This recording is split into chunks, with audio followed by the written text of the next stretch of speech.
Hey, soul family. So good to see you. All right, let's talk about the evolution of feelings once we awaken. So, the term I say when I say awaken, I mean once we identify as divine beings, once we recognize that love is not a feeling and that love is a frequency, and once we know how to be love, and when we wake up, I feel like I really don't like that term, awake and wake up, but when we view our emotions in the perspective as energy, right? Um, so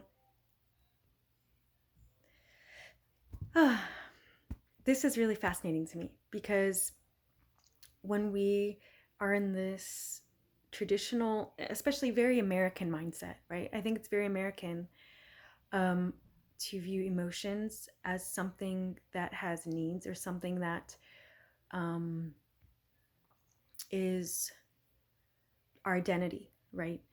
So we're taught to identify, right? I am happy. I am sad. I am this. I am that. And as we grow older, we can kind of see how that might be damaging. I especially found this while I was married. I placed pressure on my partner to fulfill my emotional needs. And if I didn't like something, I would say I'd bring my feelings up and I'd want to share feelings, but there's manipulation there, right? And I think we're all trained in this. We're trained to manipulate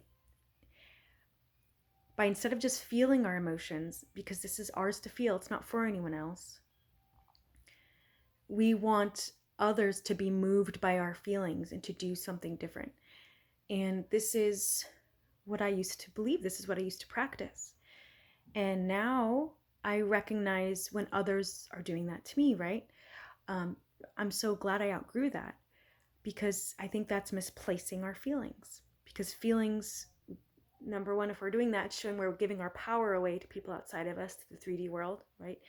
Saying that we're victims of other people's actions, of our own emotions, of other people's feelings.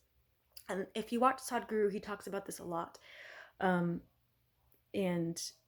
it's just so helpful as first world people to recognize that emotions are not taught like this everywhere in the world, okay? If you go to older world, more third world countries, people who are in tune with energy as energy and their divine nature in humans, the essence of ourselves, feelings are not ruling their lives, right? There's also another spectrum of this where some people will say, oh, feelings aren't fact, and your feelings are dismissed and minimized. And that's also not effective, because the truth is our feelings are guideposts for ourselves. And if we can learn to hone our feelings and be masters at interpreting ourselves and not needing anything from anyone else, knowing that we are the I am, we fulfill everything within ourselves.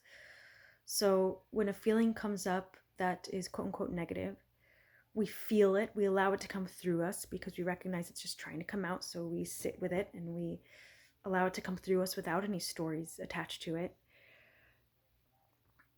And then if you need to revise what someone said to you in your imagination to help you release it and activate a new experience inside of you, activate a new feeling, then do that.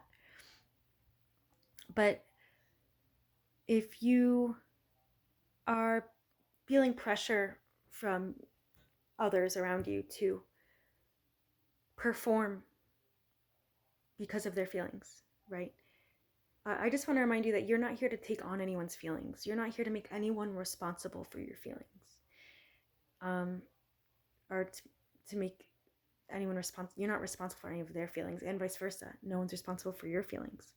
So I just wanted to come on here and really encourage you to stay in your power. And I know I myself, sometimes I'm like, I can see, I'm like, sometimes I can see how I might be perceived as cold or not compassionate.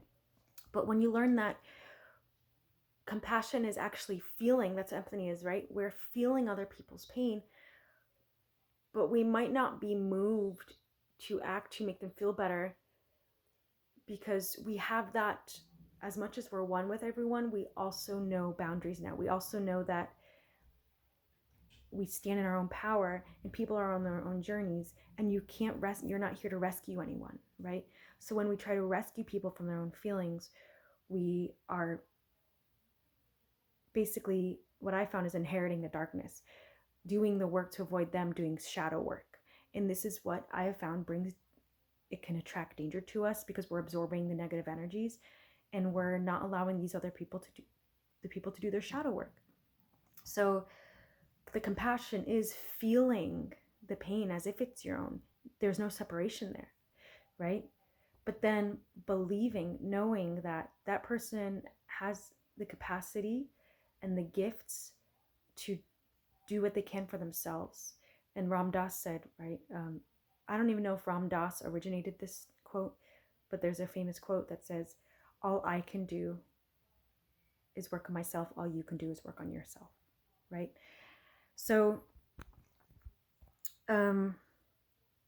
yeah, just a reminder, that's the evolution of our relationship with our feelings, right? It changes after we become one with our divine nature, when we identify as the I am, when we are awareness, when we know everything is inside of us. So I just wanted to encourage you today, because I think this is something we come across a lot. I think in therapy, this is taught, that let's change ourselves, or let's take on each other's emotions.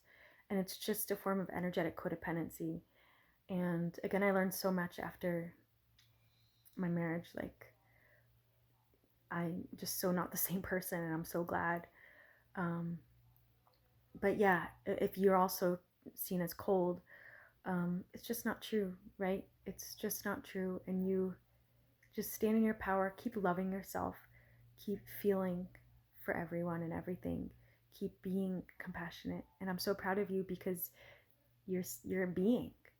You're being. You're not performing anymore from the ego. You're not performing, you're being. And that invites others to also stop performing. It invites them to be with themselves and with everything, with what they feel. So just keep being. And thanks for being on this journey with me. Wow, how many times can I say being in this video? Okay. All right. See you next time.